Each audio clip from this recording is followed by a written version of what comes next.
Hugh Carter. It's me and my sidekick here again, and Damien's leaving me tomorrow, and that's going to be.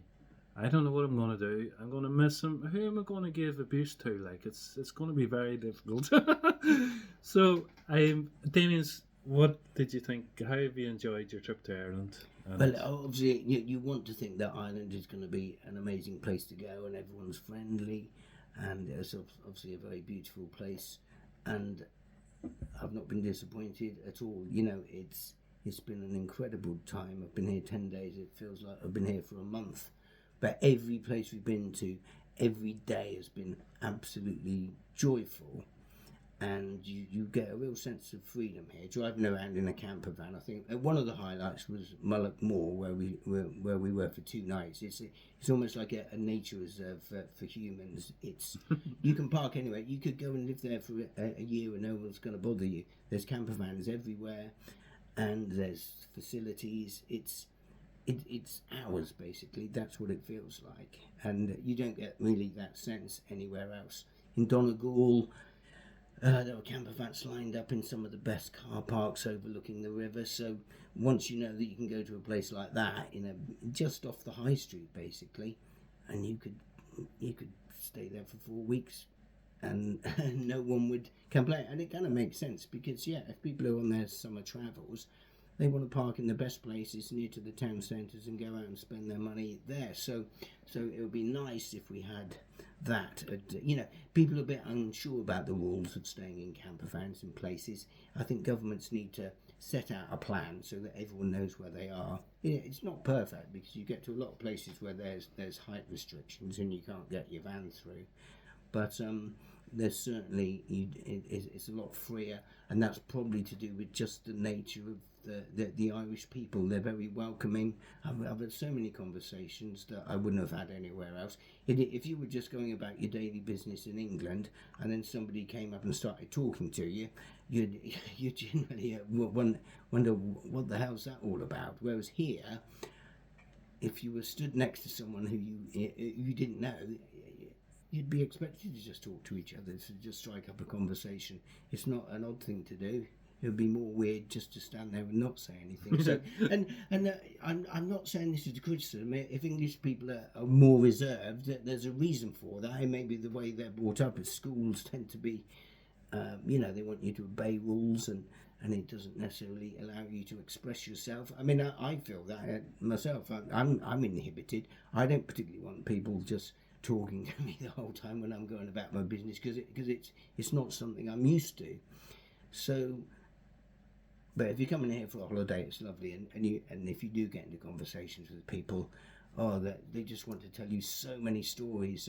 And I was talking to someone else who said, they're Irish and they love talking to everybody. But everyone's very nosy, he says.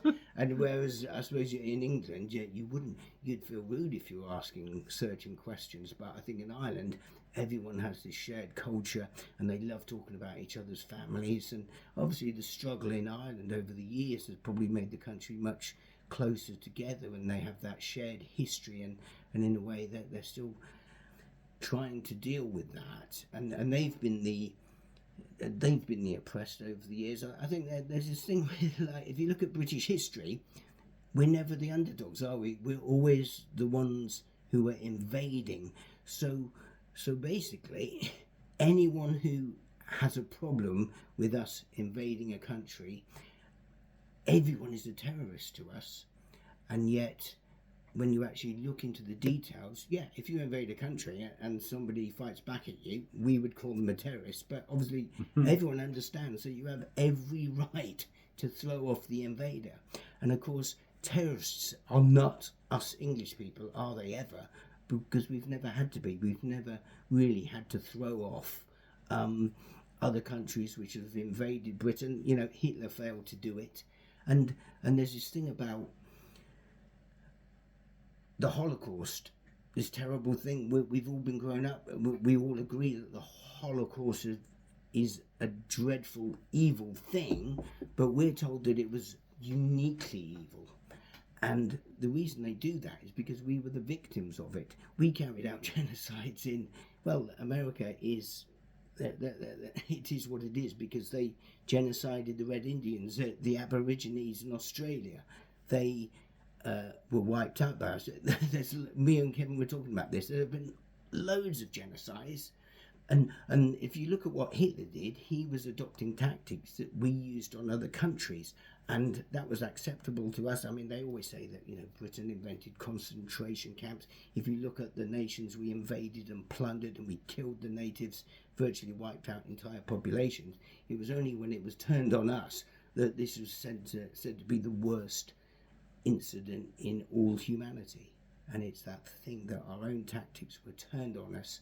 And it's a bit like the situation now that Donald Trump wants to take over Iceland, like we've taken all over these other countries, bombed the hell out of Iraq, invaded it, bombed Libya, turned it into a basket case, and we're fine with that. That's what so-called these civilized Western countries do. But when it comes to Greenland, suddenly we object to it. He's not even threatening to go in and invade everyone and take all the resources out.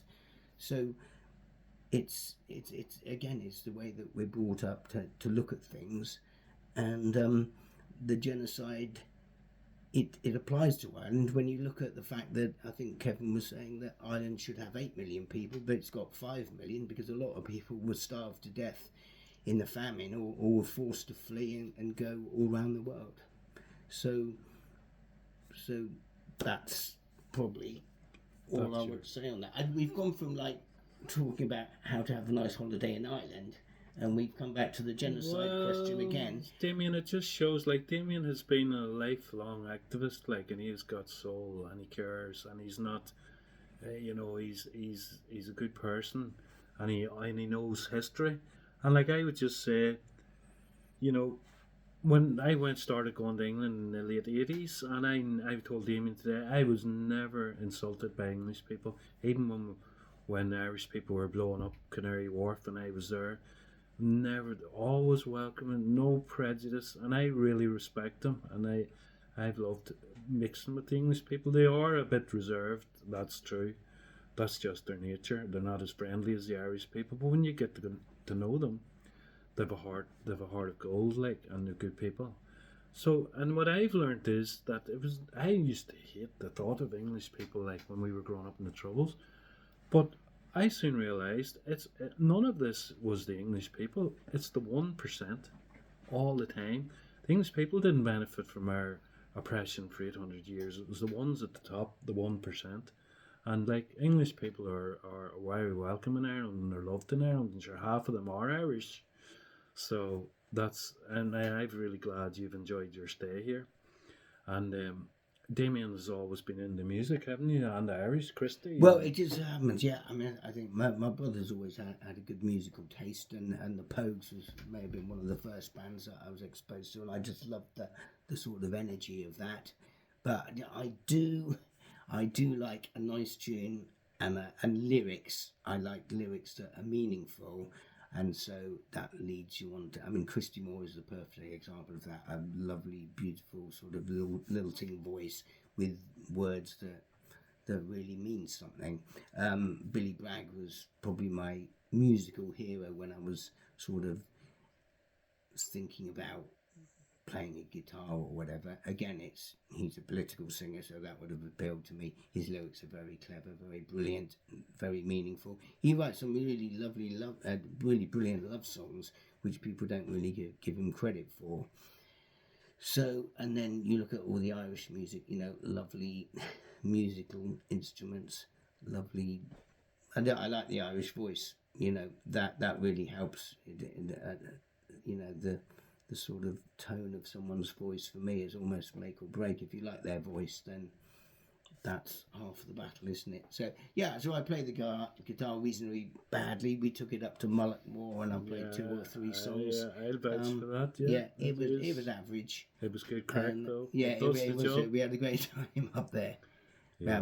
But actually, again, probably one of the worst things about this holiday has been losing stuff, or at least thinking you've lost stuff. Yeah. And it happens every day. Yeah, you wake up and I check my van and I say, right, have I got my keys? Have I got my wallet? Have I got my internet wireless router?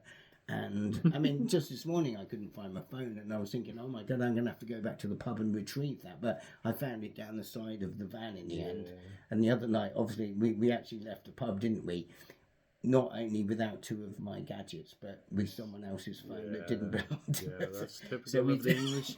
But Damien, I've one question for you now Yeah. before you go. Like, why did you break the Palestinian flag? Yeah, well, Why did you do that? 3/4 of what he said in his, obviously, the history and his experience, but anything he said about me, 3/4 of it is absolute made up nonsense.